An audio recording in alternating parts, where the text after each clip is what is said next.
Salut, j'espère que vous allez bien. Aujourd'hui, nous allons faire une nouvelle vidéo sur un sujet de type 1, histoire. Le sujet, il est là. Sujet de type 1, origine, manifestation et conséquences de la première crise de Berlin. Mais avant de continuer la vidéo, n'oublie pas d'être abonné, de liker et de partager. Merci.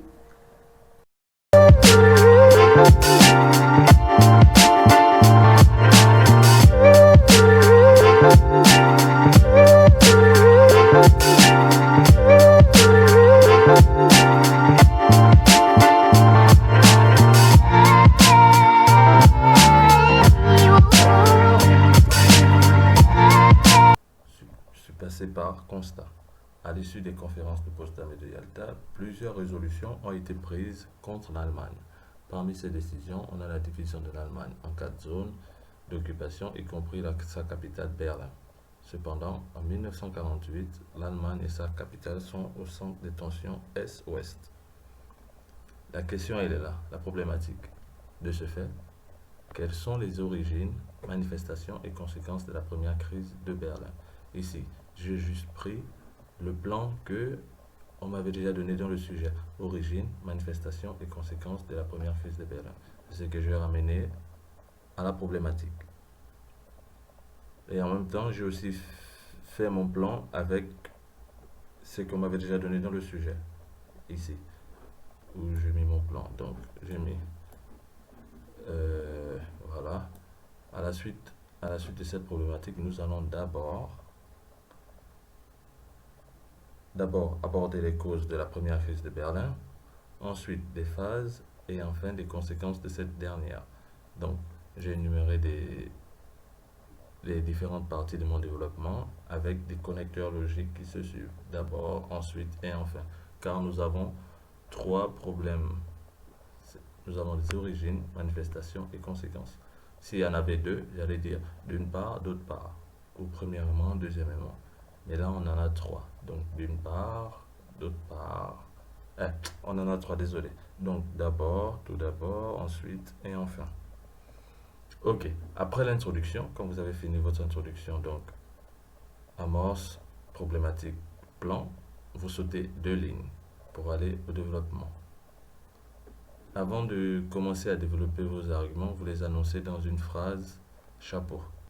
Elle est là, la phrase chapeau. J'annonce d'abord mes arguments. Donc ici, j'ai dit, les causes de la première crise de Berlin sont nombreuses, notamment la violation des accords de Yalta, le statut de Berlin et la création de la monnaie.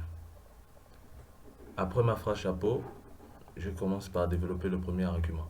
D'abord, les non-dits des accords de Yalta sont considérés comme une origine de la première crise de Berlin, car c'est aussi un connecteur logique d'explication.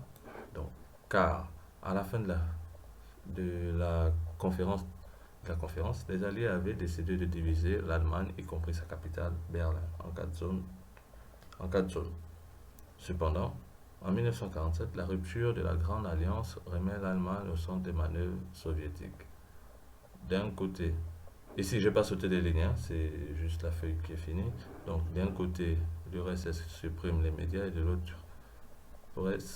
l'autre côté, on assiste à la formation de la bizone, puis la trizone. Après avoir développé le premier argument, je reviens à la ligne. Ensuite, je commence avec le second argument. Nous avons le statut de Berlin qui constitue également une origine de cette crise. En effet, je commence à expliquer. C'est mon deuxième argument, ici. Mon deuxième argument. Donc, c'est le statut de Berlin. Après, je ne saute pas des lignes. Je reviens toujours à la ligne. Je commence à développer le troisième argument, la création de la monnaie. Voilà, c'est ici mon troisième argument. Après mon troisième argument, je viens à la transition.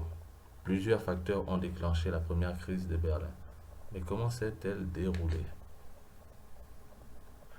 La première crise de Berlin, après votre transition, vous sautez une ligne ici. Ici, je sautais une ligne. Donc, vous allez voir. Ici. Voilà, là j'ai sauté une ligne et j'ai écrit à la prochaine ligne.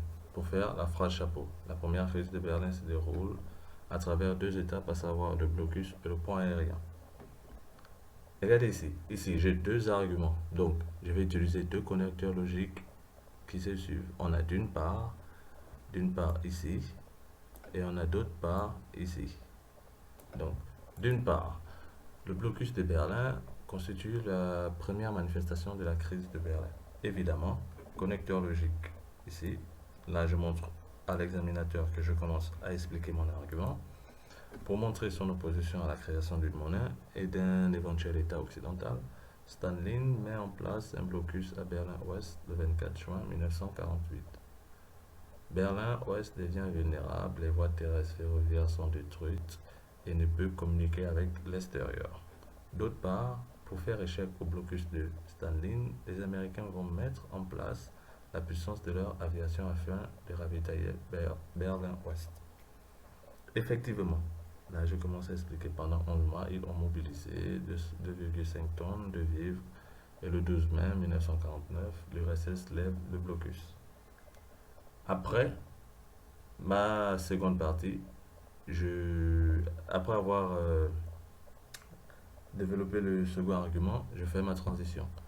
Petit résumé, donc après avoir développé les grandes étapes de la première crise de Berlin, nous allons par la suite énumérer les conséquences de cette dernière. Donc voilà, ma phrase chapeau encore. Donc après ça, après la transition, si vous faites la même chose, vous sautez une ligne et vous écrivez à la prochaine ligne à la ligne. Donc les conséquences de la première crise de Berlin sont d'ordre militaire et politique. Premièrement, du point de vue militaire, les États-Unis renforcent la doctrine Truman. En effet, là je commence à expliquer mon argument. Après, deuxièmement, du point de vue politique de la grande deuxième point, du point de vue politique, la grande conséquence à retenir est la division de l'Allemagne en deux États. Évidemment, voilà, je commence à expliquer. Après ça, vous sautez deux lignes pour faire votre conclusion. Donc, la conclusion, c'est la même chose. Un résumé des faits. Après le résumé, vous avez la question d'ouverture. Dès lors, y a-t-il eu réunification de l'Allemagne après cette première crise? La question d'ouverture, elle est vraiment importante. Petit rappel, désolé, hein. En histoire, c'est comme je vous avais dit, petit rappel, en histoire, vous n'êtes pas obligé d'équilibrer les parties. Par exemple, ici, j'ai eu à développer trois arguments. Donc, aux origines, j'ai eu trois arguments. Mais, aux manifestations, je n'ai que deux arguments. C'est ça la particularité d'histoire. En histoire, vous n'êtes pas obligé d'équilibrer les parties. Vous pouvez utiliser trois arguments à la première partie du développement, 2 à la deuxième partie, 3 à la troisième partie, ou 2 à la troisième partie, ou 1 à la troisième partie. C'est ça. Mais par contre, en géographie, vous êtes obligé d'équilibrer les parties. Si vous avez utilisé deux arguments à la première partie, vous devez utiliser deux arguments à la deuxième partie et deux arguments à la troisième partie. Et on vient de finir la vidéo. Merci et n'hésitez surtout pas à poser vos questions en commentaire. Et si vous voulez qu'on corrige d'autres sujets, n'hésitez pas, mettez-les en commentaire. Merci.